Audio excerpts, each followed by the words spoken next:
There's a peculiar paradox that defines certain people's experience of existence. In a world that constantly insists visibility equals reality, that to be seen is to exist, these individuals experience the opposite. They feel most authentic, most grounded, most genuinely themselves when no one is watching. In solitude, in privacy, in the invisible spaces where no eyes are upon them, they experience a quality of realness that disappears the moment they're observed. Put them in front of others, make them visible, and something essential drains away. They become less real, not more. Their sense of self becomes fuzzy, performative, hollow. It's as if visibility itself threatens their very existence rather than confirming it. So what's happening psychologically that makes some people feel more real when they are invisible? Why does observation diminish rather than enhance their sense of being? And what can Carl Jung, the pioneering psychologist who spent his life exploring the hidden dimensions of authentic selfhood, teach us about why invisibility can be more existentially substantial than visibility? To understand this, we need to start with Jung's profound distinction between the ego and the self, and how visibility affects each differently. The ego is your conscious sense of identity, the I that thinks, acts, and presents itself to the world. The ego is inherently social.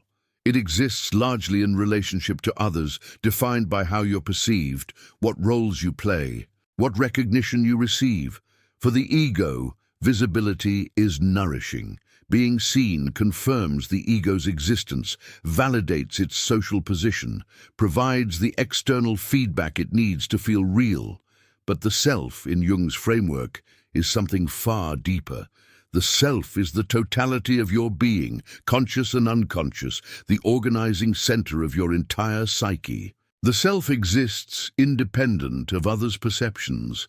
It's grounded in something deeper than social recognition, in what Jung called the objective psyche, the reality of your inner being that doesn't depend on external validation. Here's what's crucial. People who feel more real when invisible have often shifted their center of gravity from ego to self. They're not primarily living through their ego, which needs visibility to feel real. They're living through their self, which is most accessible in privacy and solitude, where external demands don't interfere with inner connection. When they're visible, they're forced back into ego functioning, into social performance, into the surface layers of personality. And this feels less real because they've discovered that deeper reality exists in the invisible dimensions, where the self can be directly experienced. Jung would recognize these individuals as having achieved something profound, a shift from ego-centeredness to self-centeredness that makes invisibility more existentially substantial than visibility. There's also something crucial about what Jung called introversion and the introvert's relationship with reality itself. Remember, Jung defined introversion not as shyness, but as a fundamental orientation toward the inner subjective world. For introverts, Jung explained, the internal world of thoughts, feelings, and reflections is primary reality. External reality is secondary, experienced through the filter of internal response. When an introvert is alone and invisible, they're in direct contact with primary reality, their own consciousness, their own subjective experience, the inner landscape where they actually live. This feels maximally real because it is their reality. But when they're visible, when they're being observed by others, their attention is pulled outward into secondary reality, the external social world that never feels quite as substantial to them as their inner world. People who feel more real when invisible are almost always deep introverts who experience inner reality as more solid, more authentic, more genuinely existent than outer social reality. Visibility forces them into a dimension of reality that feels less real to them than their natural dimension. Jung would validate this completely, understanding that for introverts, inner subjective reality genuinely is primary, and that feeling more real in invisibility reflects accurate perception of where your actual existence is located. Let's also consider what Jung understood about the persona and how it interferes with authentic being. The persona, the social mask we wear, is necessary for functioning in society, but the persona is inherently performative, a presentation rather than authentic being. When you're visible to others, you're largely operating through your persona. You're managing how you appear, playing social roles, presenting a version of yourself designed for public consumption.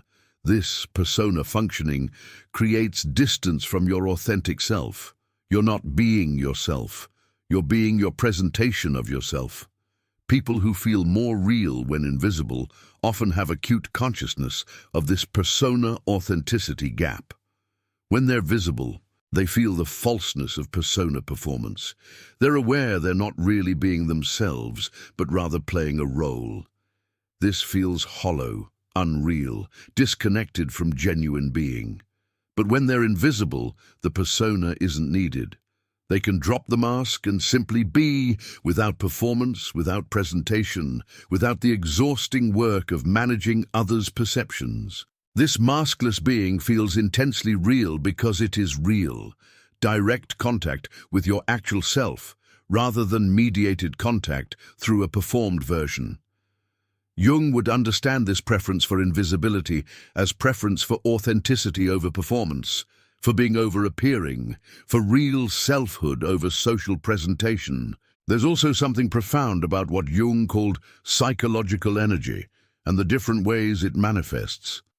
Jung believed that psychic energy, or libido in his broad sense, is the fundamental life force that animates the psyche. This energy can flow in different directions, outward toward people and objects, or inward toward thoughts and internal experience. For people who feel more real when invisible, their psychic energy flows most naturally inward. When they're alone, invisible, not observed, their energy is free to flow in its natural direction, creating a sense of vitality, presence, and realness. They feel energized, alive, fully present, but when they're visible, when others are watching, their energy is forced to flow outward against its natural direction. This misdirection of energy creates a sense of depletion, disconnection, and unreality. They feel less alive because their life energy is being channeled in an unnatural direction. People who feel more real when invisible are experiencing the difference between natural and forced energy flow. Invisibility allows natural flow, which feels real and vital. Visibility forces unnatural flow, which feels draining and unreal. Jung would recognize this as a fundamental truth about psychological energy and would never suggest that people should force their energy to flow in directions that don't suit their nature. Jung also understood something crucial about what he called the objective psyche and direct versus mediated experience. Jung insisted that psychological experience is objectively real, not just subjective fancy. Your thoughts, feelings, and inner experiences have their own reality, their own substance, their own existence, independent of whether anyone else witnesses them. When you're invisible, alone with yourself, you're in direct contact with this objective psyche. You're experiencing your own psychological reality immediately, without mediation through others' perceptions or social performance. This direct experience feels maximally real, because it is maximally immediate, unfiltered contact with your own being. But when you're visible, your experience becomes mediated through social interaction. You're no longer just experiencing yourself, you're experiencing yourself being experienced by others. You're watching yourself through imagined others' eyes.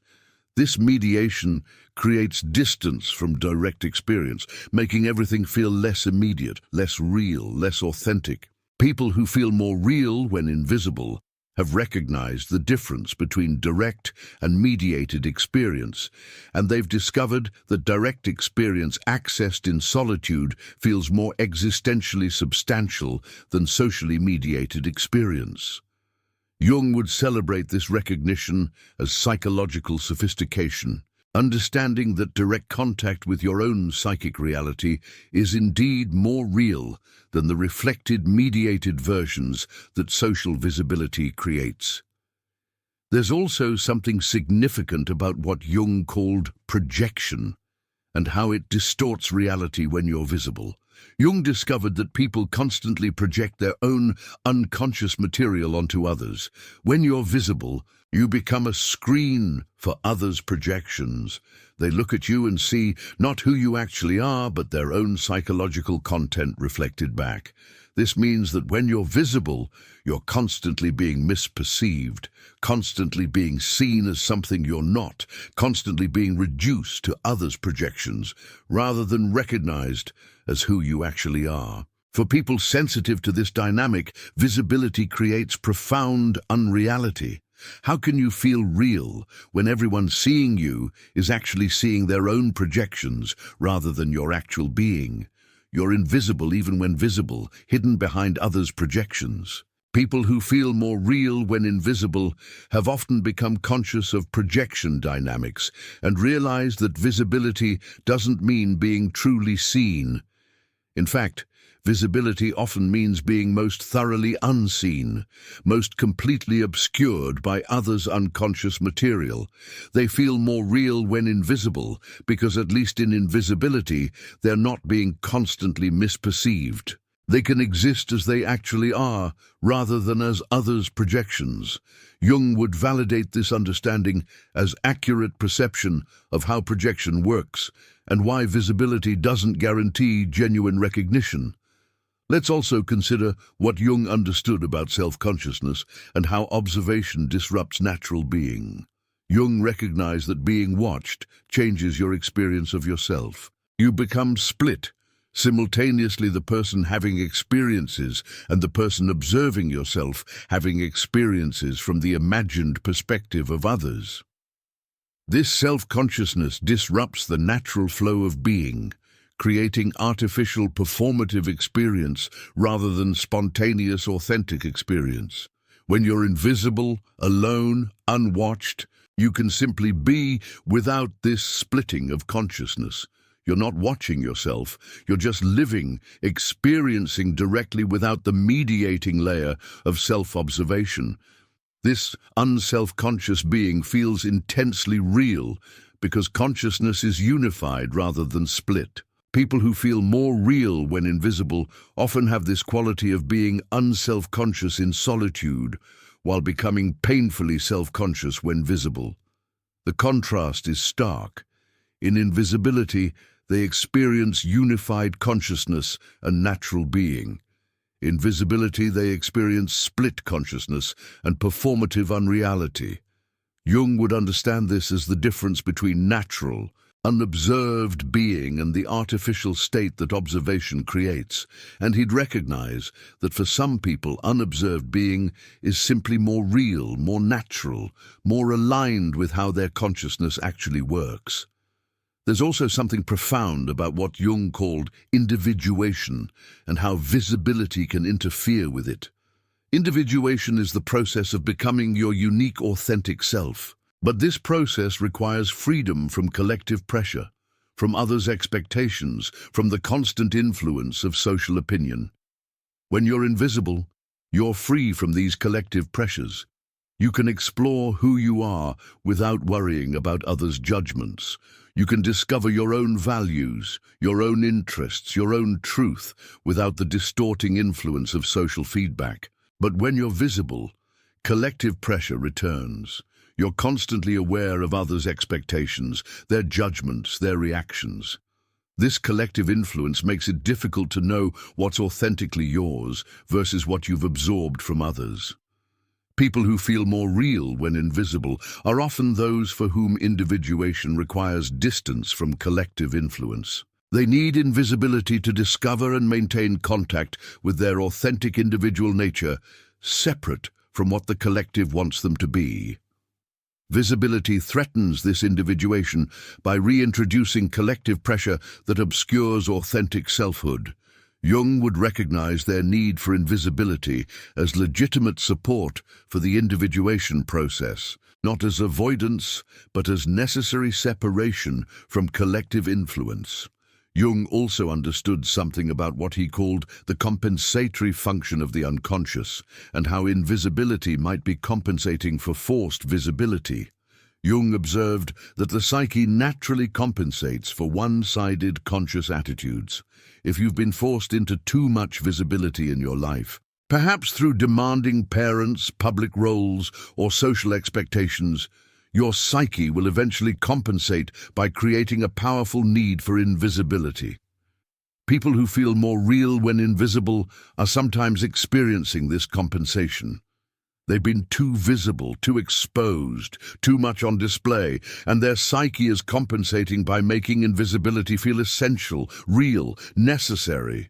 The feeling of being more real when invisible is the psyche's way of correcting an imbalance, of providing what's been lacking, of creating the privacy that visibility has prevented. Jung would explore what's being compensated, understanding that strong needs for invisibility often indicate histories of excessive, forced, or unwanted visibility that the psyche is trying to balance. There's also something crucial about what Jung called the anima and animus, and how they relate to visibility and authenticity. For men, the anima is the inner feminine image. For women, the animus is the inner masculine image.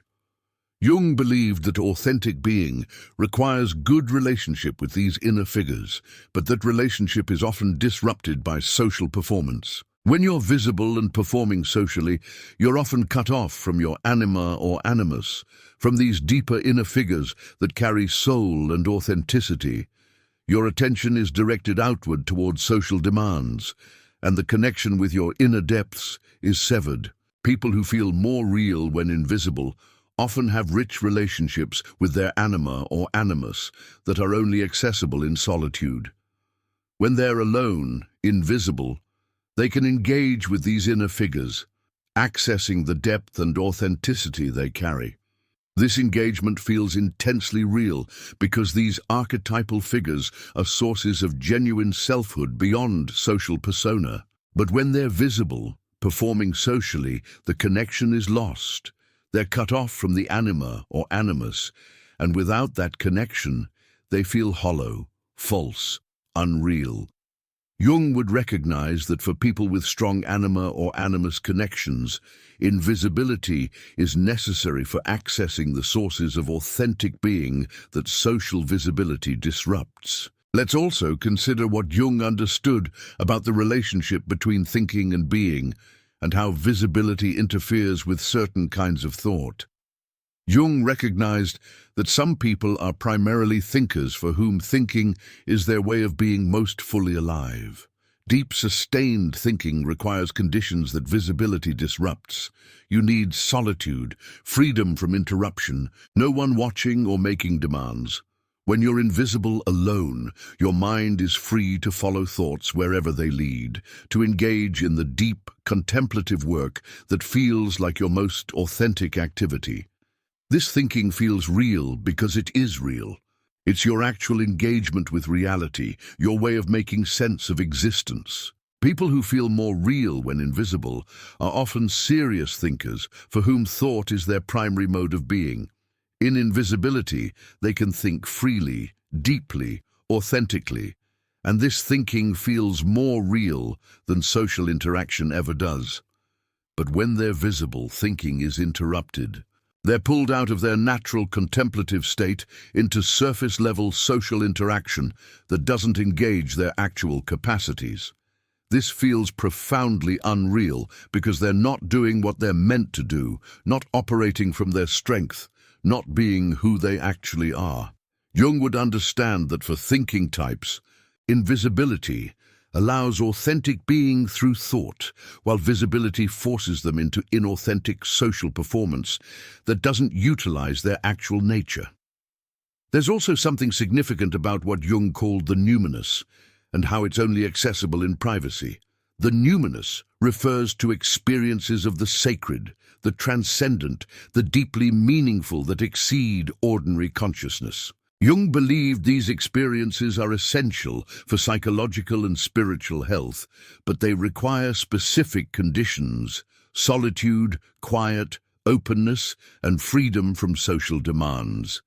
When you're invisible, alone, these conditions exist.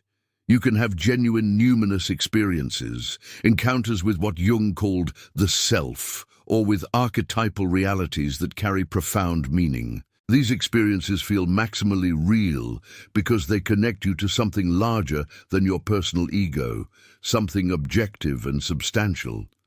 People who feel more real when invisible often have regular access to numinous experiences in solitude. Their invisibility isn't empty. It's full of encounters with transcendent realities that make ordinary social life seem flat and insubstantial by comparison. But when they're visible, engaged socially, the numinous recedes. They're operating in the profane realm of social interaction rather than the sacred realm of genuine encounter. This feels less real because they know from experience that the most real, most meaningful, most substantial experiences happen in the invisible space where the numinous can be accessed. Jung would recognize their preference for invisibility as spiritual sophistication, understanding that certain kinds of encounter with reality's depths require withdrawal from social visibility. Jung also understood something about what he called active imagination and how it creates a sense of reality. Active imagination is a practice Jung developed for engaging with the unconscious, allowing images to arise spontaneously and then interacting with them consciously. This practice creates vivid, substantial experiences that feel as real as or more real than external experiences. When you're invisible and alone, you can practice active imagination freely. You can engage with the figures, images, and narratives that emerge from your unconscious. These inner experiences have their own reality, their own substance, their own impact. People who feel more real when invisible often have rich inner lives populated by autonomous inner figures and narratives that active imagination reveals. Their invisibility is when this inner world is most accessible, most vivid, most substantial. The reality they experience in invisibility isn't absence of external stimulation. It's presence of internal realities that are psychologically and spiritually more substantial than surface social interaction. When they're visible, this inner world recedes, and they feel less real because they've lost contact with the dimension of reality that's most substantial to them. Jung would validate these inner experiences as objectively real, and would understand that people who feel more real when invisible are often those with highly developed inner lives. There's also something profound about what Jung called the relationship with time, and how invisibility allows different temporal experience. Jung recognized that different modes of consciousness operate on different timescales. Social time is fast, responding to immediate demands, reacting to others, maintaining ongoing interaction. But psychological time is slow, allowing for the gradual emergence of understanding, the organic development of insight, the patient unfolding of meaning. When you're invisible, you can operate on psychological time. You're not responding to social demands. You're following your own internal rhythms, allowing processes to unfold at their natural pace. This feels real because you're aligned with your actual temporal nature rather than forced into unnatural social speed. People who feel more real when invisible often need to operate on slow psychological time to feel authentic. The fast pace of social visibility feels false, forced, disconnected from their actual rhythms. Invisibility allows them to slow down, to exist at the pace that feels true to their nature, and this temporal alignment creates a sense of reality that social time disrupts. Jung would understand that different people have different natural temporal rhythms, and that forcing everyone into social time violates the nature of those who need slower, more contemplative pacing. Let's also consider what Jung understood about the body and how visibility affects embodied experience. Jung recognized that humans are embodied beings, and authentic being requires good relationship with your body, but visibility often disrupts this relationship. When you're being observed, you become object rather than subject. You experience your body from outside as something being looked at rather than something being lived from within. This objectification creates alienation from your own embodied experience. People who feel more real when invisible often have the capacity for deep embodied presence in solitude. When no one is watching, they can inhabit their bodies fully, experiencing themselves from within rather than from imagined external perspectives. This embodied presence feels intensely real because it is immediate, unmediated contact with your own physical existence. But when they're visible, they're forced into objectified relationship with their bodies, experiencing themselves as looked-at objects rather than as lived subjects. This objectification feels profoundly unreal, alienating them from their own embodied being. Jung would recognize this as the difference between subject and object modes of bodily experience, and would understand why people might feel more real in the subject mode that invisibility allows. There's also something crucial about what Jung called shadow integration and how it requires privacy. The shadow contains aspects of yourself you've disowned or hidden. Genuine psychological health requires integrating the shadow, acknowledging and accepting these hidden parts. But this integration requires privacy.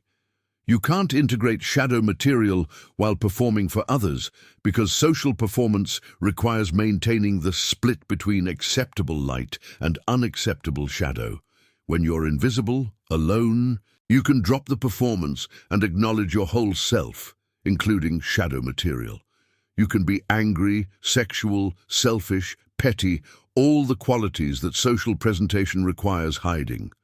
This wholeness feels real because you're not splitting yourself into acceptable and unacceptable parts. You're simply being all of who you are. People who feel more real when invisible often have more integrated relationships with their shadow, precisely because invisibility allows them to be whole rather than performing only acceptable parts. When they're visible, they're forced back into splitting, showing only light while hiding shadow, and this partial presentation feels false and unreal. Jung would understand their preference for invisibility as preference for wholeness over splitting, for integrated being over fragmented performance. And he'd recognize that shadow integration legitimately requires privacy. Jung also understood something about what he called the relationship with death and how invisibility relates to authentic mortality awareness. Jung emphasized that confronting mortality, living with awareness that life is finite, is essential for authentic living. But social visibility often involves death denial, performing vitality, success, and permanence, while hiding vulnerability, decline, and mortality.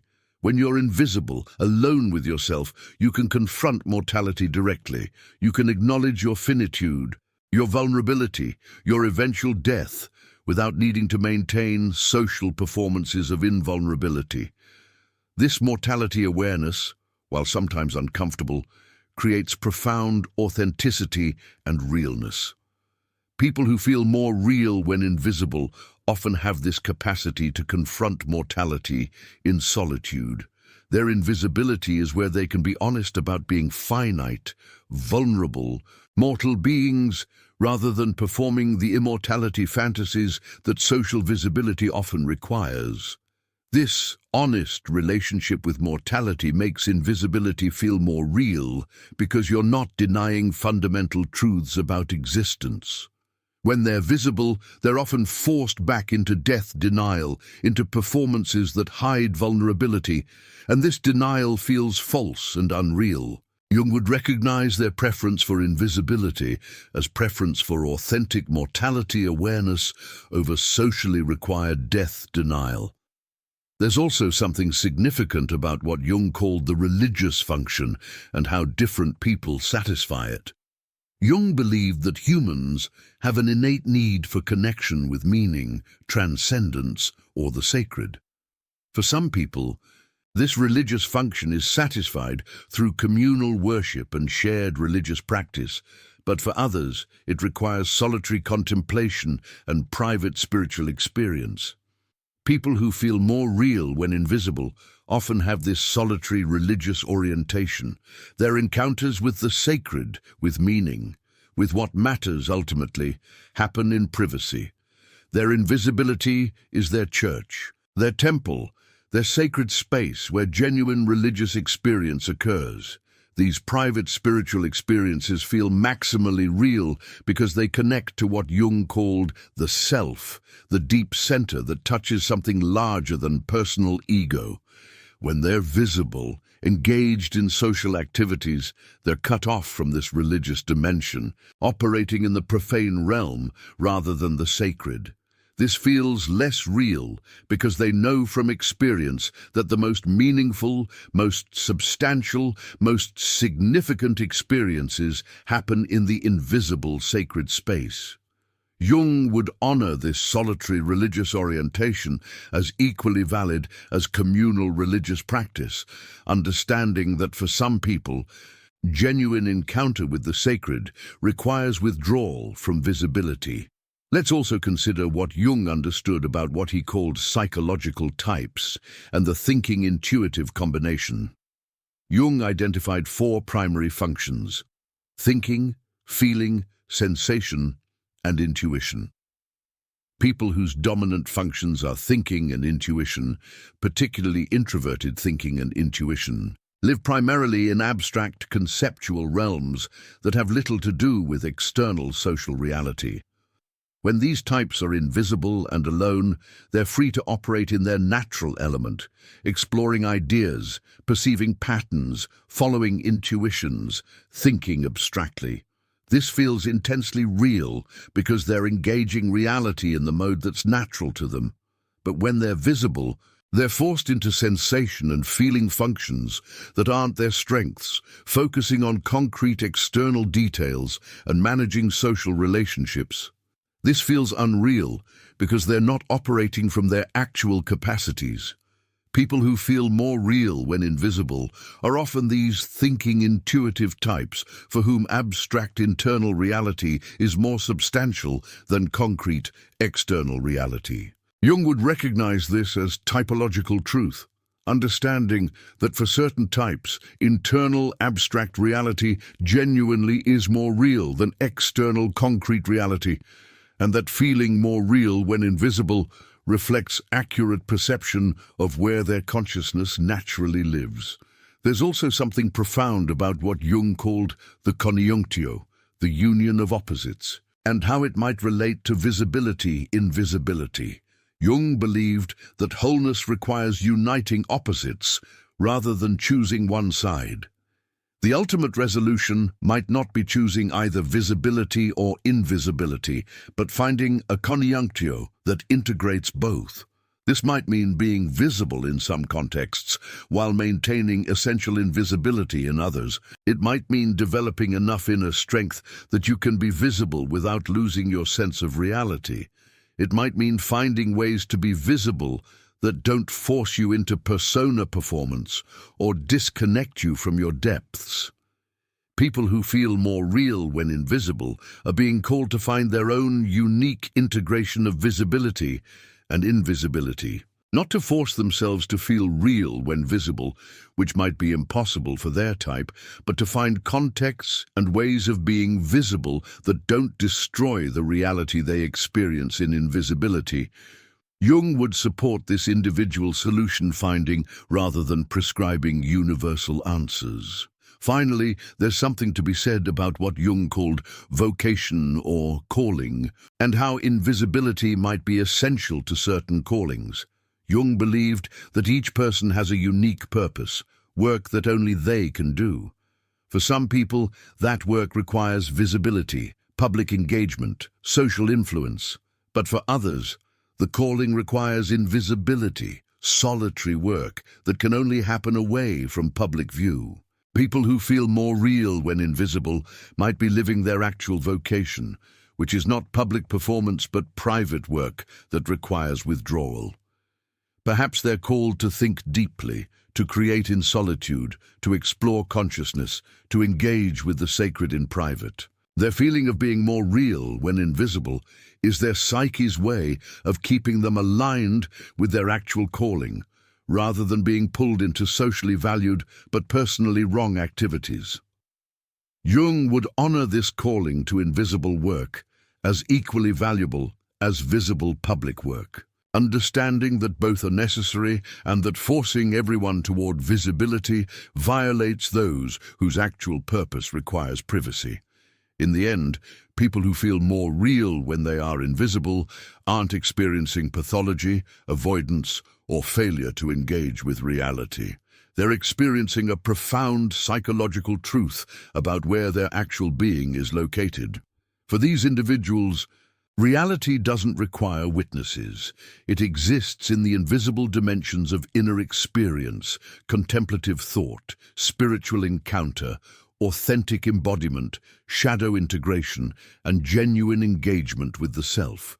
Carl Jung, who himself spent significant portions of his life in intense solitude, exploring his own depths, would recognize these individuals as kindred spirits who've discovered something that visibility-obsessed culture has forgotten: that the deepest realities, the most profound experiences, and the most authentic being often happen in invisible spaces where no one is watching. Their preference for invisibility isn't rejection of reality, but embrace of a dimension of reality that's inaccessible to those who live only on the visible surface. The work isn't to force themselves to feel real when visible, which might violate their actual nature. The work is to understand and honor the profound truth they've discovered, that for them, and perhaps for all humans, the most real being happens not in performance for others, but in authentic private encounter with their own depths, with the objective psyche, with the self, with whatever transcendent reality lies at the foundation of human existence. Visibility confirms the ego, but often at the cost of disconnection from the self. Invisibility allows the ego to quiet so the self can be directly experienced. And for those who've discovered this truth, no amount of social validation can compensate for the loss of that direct encounter with what's most real. Jung would celebrate these individuals not as failures at visibility, but as successes at depth, not as unable to be real when seen, but as wise enough to know that being seen is not the same as being real, and that the most profound human experiences have always happened in the invisible dimensions, where the eternal touches the temporal, where the self manifests, and where genuine being, unwitnessed and unperformed, simply is.